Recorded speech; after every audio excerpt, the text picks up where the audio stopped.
À 6h44, Europe 1 vous répond, Thomas Soto. Bernard Cazeneuve, le ministre de l'Intérieur, présentera tout à l'heure à Reims un plan d'équipement destiné aux forces de l'ordre qui se retrouvent en première ligne face aux terroristes. On appelle ça les primo-intervenants. Général Pascal Bonneau, bonjour. Bonjour. Vous êtes sous-directeur de la défense de l'ordre public et de la protection à la gendarmerie nationale. On parle de qui là? Qui s'agit-il d'équiper mieux? Ce sont qui ces primo-intervenants? Alors ces primo-intervenants, ce sont des unités de terrain, mais des unités de proximité. Ce sont des gendarmes qui sont chargés en premier lieu d'intervenir le plus rapidement possible. C'est ce qu'on appelle le peloton de surveillance et d'intervention de la gendarmerie, c'est la BAC, c'est ça?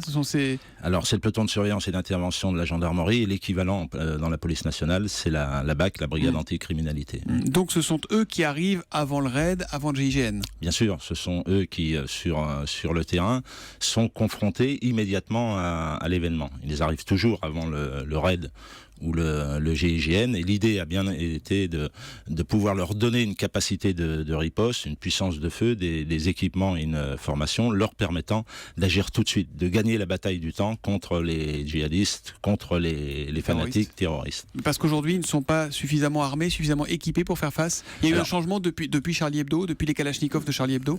Tout à fait. Nous avons bien entendu réfléchi avec la police nationale à la riposte, encore une fois, une réponse opérationnelle plus dense, avec une puissance de feu plus grande pour faire face à des terroristes qui étaient armés d'armes de guerre. Ça veut dire quoi, que les policiers et les gendarmes vont avoir des Kalachnikov pour répondre aux Kalachnikov? Alors ce ne sont pas des Kalachnikov, mais ce seront des armes de longue, avec des munitions de haute vélocité, avec davantage de munitions, des organes de visée sur les armes, des équipements balistiques, toute une panoplie et un matériel qui leur le permet de faire face et de neutraliser l'adversaire. C'est ce qu'on appelle des armes lourdes? Ils auront eux aussi des armes lourdes?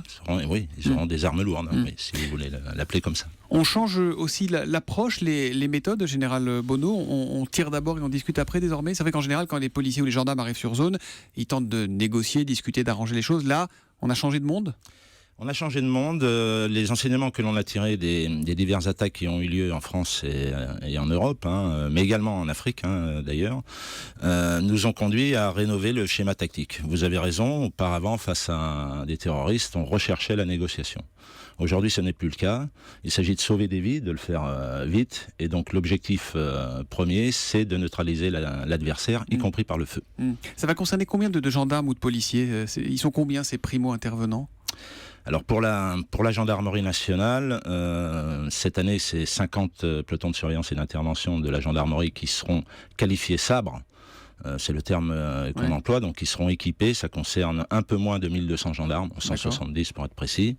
Et pour les brigades anti-criminalité, donc j'ai pas le chiffre exact, mais il est à peu près du même ordre. D'accord. Une question de Florent sur Europe1.fr. Aujourd'hui, sont-ils suffisamment formés au tir? On a entendu ça aussi un petit peu après les attentats, que ils ont un pistolet dans la sacoche, mais qu'il n'y a pas suffisamment d'entraînement et de maîtrise des armes. C'est vrai ou pas ça? Alors, c'est pas comme ça que je le dirais. Les gendarmes sont formés au tir. Les gendarmes portent une arme quand ils entrent en service.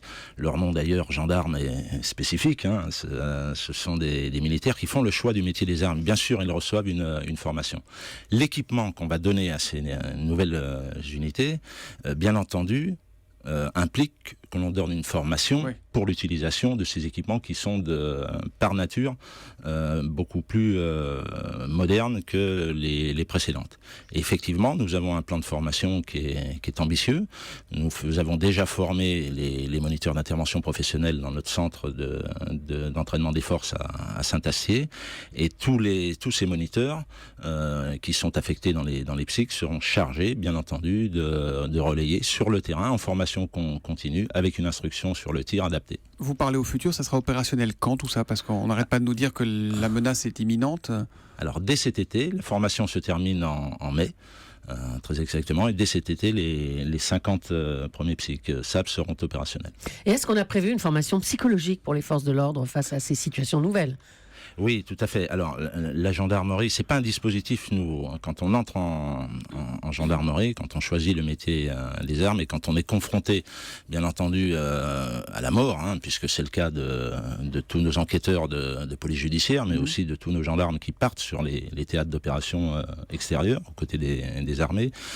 On est bien sûr recruté sur la base de différents tests, dont des tests psy. Il faut savoir que chaque gendarme qui est recruté subit un entretien après ces tests face à un officier psychologue.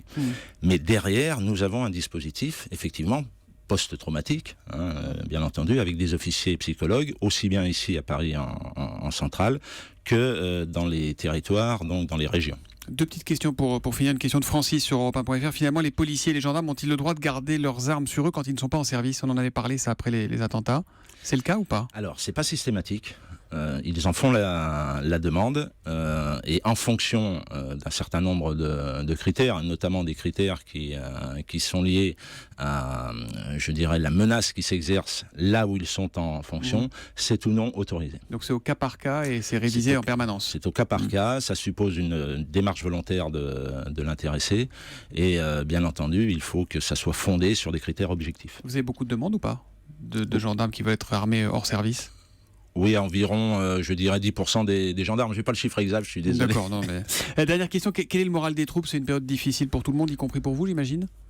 Alors c'est une période dense, effectivement, c'est aussi une période exaltante parce qu'il s'agit pour nous de défendre la population, d'être en capacité de faire face, et c'est là-dessus qu'on sera jugé, bien entendu. Voilà, je vous cite un tweet de Marie avec le hashtag un matin.